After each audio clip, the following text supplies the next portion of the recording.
जौन धरती पे हमारी रानी लक्ष्मीबाई जी ने आजादी के लाने अपना सबई न्योछावर कर दो।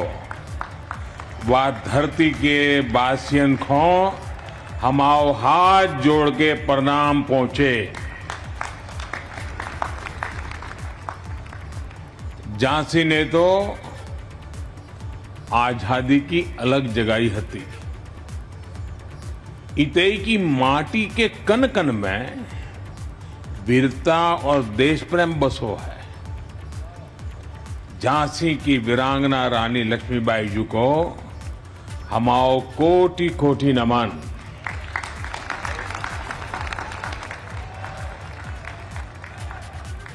कार्यक्रम में हमारे साथ उपस्थित उत्तर प्रदेश की राज्यपाल श्रीमती आनंदीबेन पटेल, उत्तर प्रदेश के ऊर्जावान कर्मयोगी मुख्यमंत्री श्रीमान योगी आदित्यनाथ जी, देश का रक्षा मंत्री और इस प्रदेश के यशस्वी प्रतिनिधि और मेरे बहुत वरिष्ठ सहयोगी श्रीमान राजनाथ सिंह जी, रक्षा राज्य मंत्री श्री अजय भट्ट जी, एमएसएमई राज्य मंत्री श्री भानुप्रताप वर्मा जी, सभ्य अन्य अधिकारीगण, एनसीसी कैडेट्स और एल्यूमनी और उपस्थित साथियों, झांसी की इस शौर्य भूमि पर कदम पड़ते ही ऐसा कौन होगा जिसके शरीर में बिजली न दौड़ जाती हो?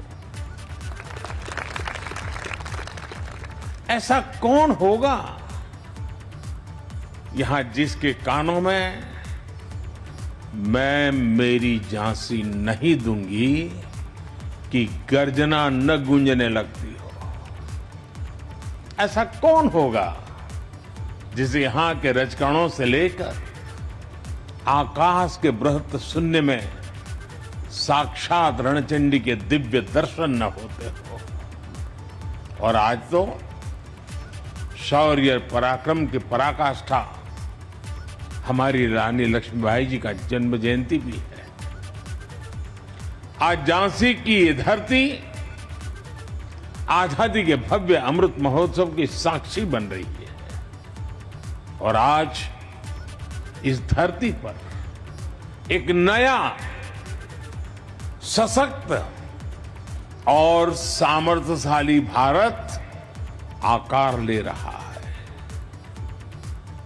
ऐसे में आज झांसी में आकर मैं कैसा महसूस कर रहा हूं, इसकी अभिव्यक्ति शब्दों में आसान नहीं है, लेकिन मैं देख सकता हूं राष्ट्रभक्ति का जो ज्वार मेरी झांसी का जो मनोभाव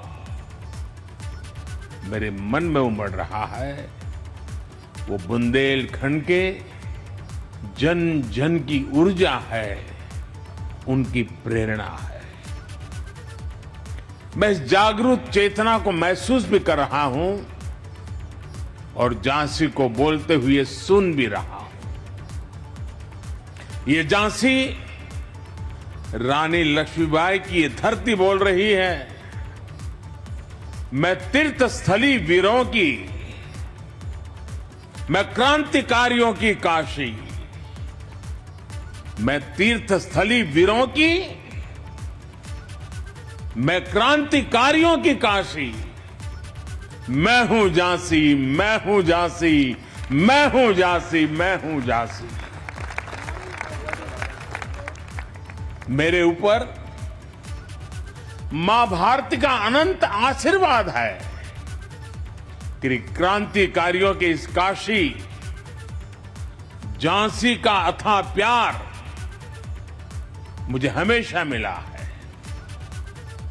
और यह भी मेरा सौभाग्य है कि मैं झांसी की रानी की जन्मस्थली काशी का प्रतिनिधित्व करता हूं, मुझे काशी की सेवा का अवसर मिला है। इसलिए इस धरती पर आकर मुझे एक विशेष कृतज्ञता की अनुभूति होती है, एक विशेष अपनापन लगता है। किसी कृतज्ञ भाव से मैं झांसी को नमन करता हूं, वीर वीरांगनाओं की धरती बुंदेलखंड को सर झुकाकर प्रणाम करता हूं। साथियों, आज गुरु नानक देव जी की जयंती, कार्तिक पूर्णिमा के साथ साथ देव दीपावली भी है। मैं गुरु नानक देव जी को नमन करते हुए सभी देशवासियों के इन पर्व की हार्दिक शुभकामनाएं देता हूं। देव दीपावली पर काशी एक अद्भुत दैवीय प्रकाश में सजती है। हमारे शहीदों के लिए गंगा के घाटों पर दिए जलाते जाते हैं। पिछली बार मैं देव दीपावली पर काशी में ही था और आज राष्ट्र रक्षा समर्पण पर्व पर झांसी में हूं। मैं झांसी की धरती से अपनी काशी के लोगों को हार्दिक बधाई देता हूं। भाइयों बहनों, ये धरती रानी लक्ष्मीबाई की अभिन्न सहयोगी रही वीरांगना झलकारी बाई की वीरता और सैन्य कौशल की भी साक्षी रही है। मैं 1857 के स्वतंत्रता संग्राम की उस अमर वीरांगना के चरणों में भी आदरपूर्वक नमन करता हूं, अपनी श्रद्धांजलि अर्पित करता हूं। मैं नमन करता हूं इस धरती से भारतीय शौर्य और संस्कृति की अमर गाथाएं लिखने वाले चंदेलों, बुंदेलों को, जिन्होंने भारत की वीरता का लोहा मनवाया। मैं नमन करता हूं बुंदेलखंड के गौरव उन वीर अल्ला उदल को, जो आज भी मातृभूमि की रक्षा के लिए त्याग और बलिदान के प्रतीक है। ऐसे कितने ही अमर सेनानी, महान क्रांतिकारी, युग नायक और युग नायिकाएं रही हैं, जिनका इस झांसी से विशेष रिश्ता रहा है, जिन्होंने यहां से प्रेरणा पाई है। मैं उन सभी महान विभूतियों को भी आदरपूर्वक श्रद्धांजलि देता हूं। रानी लक्ष्मीबाई की सेना में उनके साथ लड़ने वाले, बलिदान देने वाले आप सब लोगों के ही तो पूर्वज थे। इस धरती की आप सब संतानों के माध्यम से मैं उन बलिदानियों को भी नमन करता हूं, वंदन करता हूं। साथियों, आज मैं झांसी के एक और सपूत मेजर ध्यानचंद जी का भी स्मरण करना चाहूंगा, जिन्होंने भारत के खेल जगत को दुनिया में पहचान दी। अभी कुछ समय पहले ही हमारी सरकार ने देश के खेल रत्न अवार्ड्स को मेजर ध्यानचंद जी के नाम पर रखने की घोषणा की है। झांसी के बेटे का, झांसी का यह सम्मान हम सभी को गौरवान्वित करता है। साथियों, यहां आने से पहले मैं महोबा में था, जहां बुंदेलखंड की जल समस्या के समाधान के लिए पानी से जुड़ी योजनाओं और दूसरी विकास परियोजना के लोकार्पण और शिलान्यास का अवसर मुझे मिला। और अब झांसी में राष्ट्र रक्षा समर्पण पर्व का हिस्सा बन रहा। ये पर्व आज झांसी से देश के रक्षा क्षेत्र में एक नया अध्याय शुरू कर रहा है। अभी यहां 400 करोड़ रुपए के भारत डायनेमिक लिमिटेड के एक नए प्लांट का शिलान्यास हुआ है। इससे यूपी डिफेंस कॉरिडोर के झांसी नोड को नई पहचान मिलेगी। झांसी में एंटी टैंक मिसाइल के लिए उपकरण बनेंगे, जिनसे सीमाओं पर हमारे जवानों को नई ताकत, नया विश्वास, और इसका परिणाम सीधा सीधा यही होगा कि देश की सीमाएं और ज्यादा सुरक्षित होगी। साथियों, इसके साथ ही आज भारत में निर्मित स्वदेशी लाइट कॉम्बैट हेलीकॉप्टर, ड्रोन्स और इलेक्ट्रॉनिक वॉरफेयर सिस्टम भी हमारी सेनाओं का समर्पित किए गए हैं। ये ऐसा लाइट कॉम्बैट हेलीकॉप्टर है जो करीब 16,500 फीट की ऊंचाई पर उड़ सकता है। ये नए भारत की ताकत है, आत्मनिर्भर भारत की उपलब्धि है, जिसकी साक्षी हमारी ये वीर झांसी बन रही है। साथियों, आज एक और हमारी सेनाओं की ताकत बढ़ रही है, तो साथ ही भविष्य में देश की रक्षा के लिए सक्षम युवाओं के लिए जमीन भी तैयार हो रही है। ये 100 सैनिक स्कूल जिनकी शुरुआत होगी, ये आने वाले समय में देश का भविष्य ताकतवर हाथों में देने का काम करेंगे। हमारी सरकार ने सैनिक स्कूलों में बेटियों के एडमिशन की भी शुरुआत की है। 33 सैनिक स्कूलों में इस सत्र से गर्ल्स स्टूडेंट्स की एडमिशन शुरू भी हो गई है। यानी अब सैनिक स्कूलों से रानी लक्ष्मीबाई जैसी बेटियां भी निकलेगी, जो देश की रक्षा, सुरक्षा और विकास की जिम्मेदारी अपने कंधों पर उठाए। इन सब प्रयासों के साथ ही एनसीसी एलुमनाई एसोसिएशन और एनसीसी कैडेट्स के लिए national programme of simulation training ये राष्ट्र रक्षा समर्पण पर्व की भावना को साकार करें। और मुझे खुशी है कि आज रक्षा मंत्रालय ने, एनसीसी ने मुझे मेरे बचपन की यादें याद दिला दी। मुझे फिर से एक बार एनसीसी का वो रुबाब, एनसीसी का एक मिजाज उससे जोड़ दिया। मैं भी देश भर में उन सब से आग्रह करूंगा कि आप भी अगर कभी एनसीसी के कैडेट के रूप में रहे हैं तो आप जरूर इस एलुमनाई एसोसिएशन के हिस्से बनिए। और आओ, हम सभी पुराने एनसीसी कैडेट देश के लिए आज जहां हो, जैसा भी काम करते हो, कुछ न कुछ देश के लिए करने का संकल्प करें, मिलकर करें। जिस एनसीसी ने हमें शिस्त सिखाई, जिस एनसीसी ने हमें साहस सिखाया, जिस एनसीसी ने हमें राष्ट्र के स्वाभिमान के लिए जीने का सबक सिखाया, ऐसे संस्कारों को अब देश के लिए हम भी उजागर करें। एनसीसी के कैडेट्स के जज्बे का, उनके समर्पण का लाभ अब देश के बॉर्डर और कोस्टल एरियाज को भी प्रभावी तरीके से मिलेगा।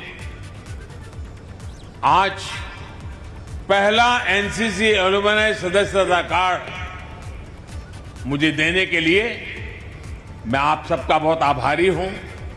मेरे लिए ये गर्व का विषय है। साथियों, एक और बड़ी अहम शुरुआत आज झांसी की बलिदानी मिट्टी से हो रही है।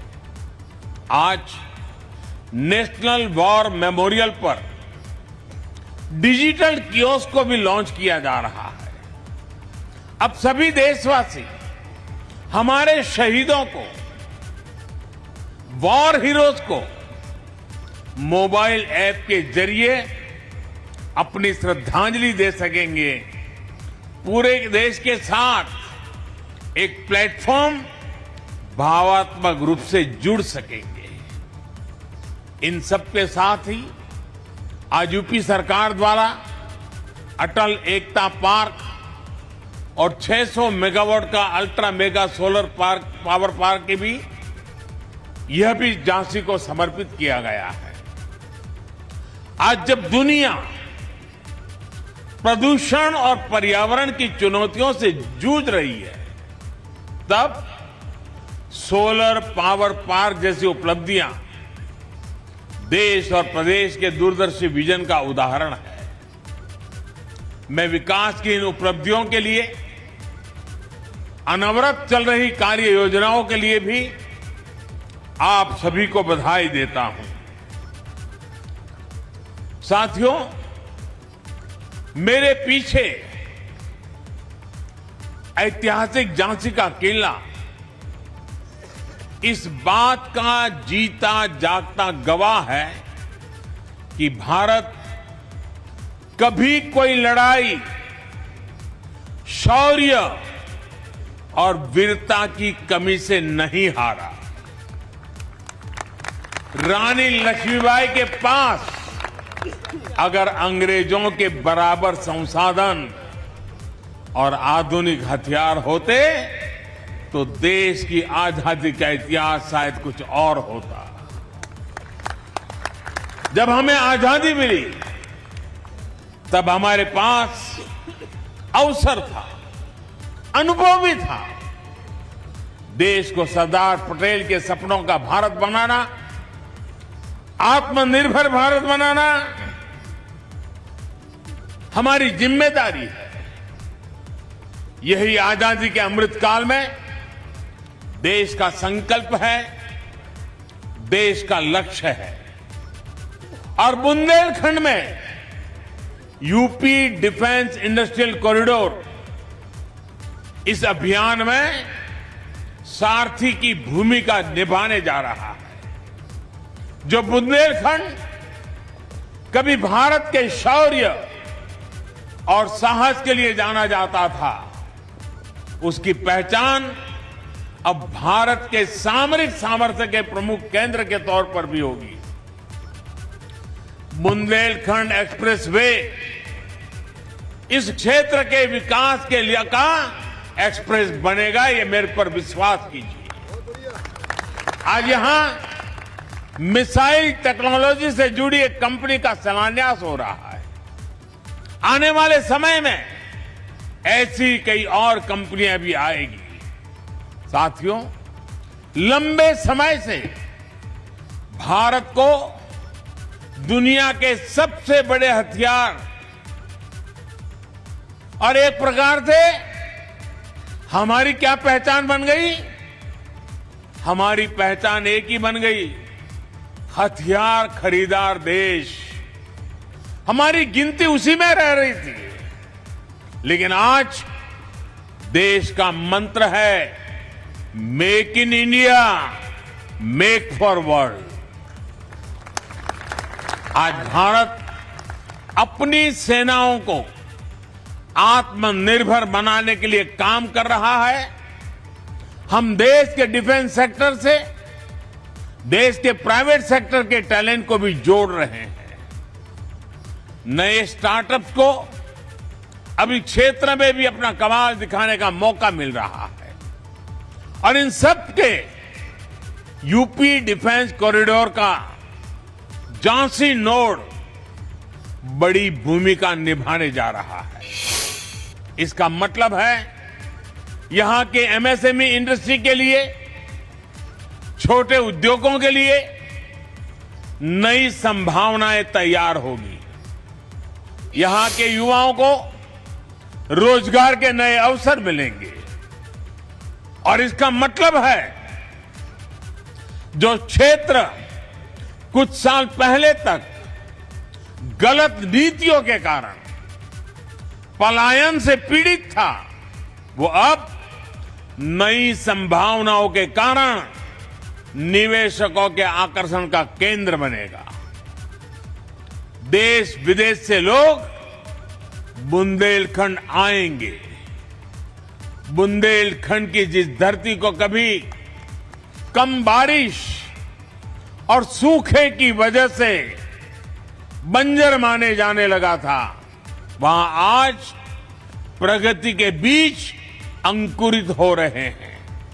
साथियों, देश ने यह भी तय किया है कि रक्षा बजट से जो हथियार उपकरणों की खरीदी होगी, उसमें बड़ा हिस्सा मेक इन इंडिया उपकरणों पर ही खर्च होगा। रक्षा मंत्रालय ने 200 से ज्यादा ऐसे उपकरणों की लिस्ट भी जारी की हैं जो अब देश में ही से ही खरीदे जाएंगे, बाहर से ला ही नहीं सकते हो। उन्हें विदेश से खरीदने पर पाबंदी लगा दी गई है। साथियों, हमारे आदर्श रानी लक्ष्मीबाई, जलकारी बाई, अवंतीबाई, उदा देवी जैसी अनेक वीरांगनाएं हैं। हमारे आदर्श लौह पुरुष सरदार पटेल, चंद्रशेखर आजाद, भगत सिंह जैसे महान आत्माएं हैं। इसलिए आज अमृत महोत्सव में हमें एक साथ आना है। एक साथ आकर देश की एकता, अखंडता के लिए, हम सबकी एकता के लिए संकल्प लेना है। हमें विकास और प्रगति के लिए संकल्प लेना है। जैसे अमृत महोत्सव में आज रानी लक्ष्मीबाई को देश इतने भव्य तरीके से याद कर रहा है, ऐसे ही बुंदेलखंड के अनेकानेक बेटे और बेटियां हैं। मैं यहां के युवाओं से आह्वान करूंगा, अमृत महोत्सव में इन बलिदानियों के इतिहास को, इस धरती के प्रताप को देश और दुनिया के सामने लाइए। मुझे पूरा विश्वास है कि हम सिर्फ मिलकर इस अमर वीर भूमि को, उसका गौरव लौटाएंगे। और मुझे खुशी है कि संसद में मेरे साथी भाई अनुराग जी लगातार ऐसे विषयों पर कुछ न कुछ करते रहते हैं। मैं देख रहा हूं कि इस राष्ट्र रक्षा, इस साप्ताहिक पर्व को जिस प्रकार से उन्होंने स्थानीय लोगों को सक्रिय किया, सरकार और लोग मिलकर के कैसा अद्भुत काम कर सकते हैं, वो हमारे सांसद और उनके पूरे सभी साथियों ने दिखा दिया है। मैं उनको भी बहुत बहुत बधाई देता हूं। इस भव्य समारोह को सफल बनाने के लिए आदरणीय राजनाथ जी की नेतृत्व में पूरी टीम ने जिस कल्पकता के साथ इस स्थान का चयन करना, डिफेंस कॉरिडोर के लिए उत्तर प्रदेश राष्ट्र रक्षा के लिए अनेक विध आयुधों को तैयार करने की भूमि बने, इसके लिए आज का ये इवेंट बहुत लंबे कालखंड तक प्रभाव पैदा करने वाला है।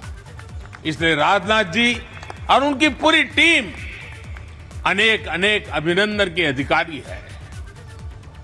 योगी जी ने भी उत्तर प्रदेश के विकास को एक नई ताकत दी है, नई गति दी है। लेकिन डिफेंस कॉरिडोर और बुंदेलखंड की इस धरती को शौर्य और सामर्थ्य के लिए फिर एक बार राष्ट्र रक्षा की उपजाऊ भूमि के लिए तैयार करना, मैं समझता हूं ये बहुत बड़ा दूरदृष्टि काम है। मैं उनको भी बधाई देता हूं। साथियों, आज के इस पवित्र त्योहारों के पल पर आप सबको अनेक अनेक शुभकामनाएं देता हूं। आप सबका बहुत बहुत धन्यवाद।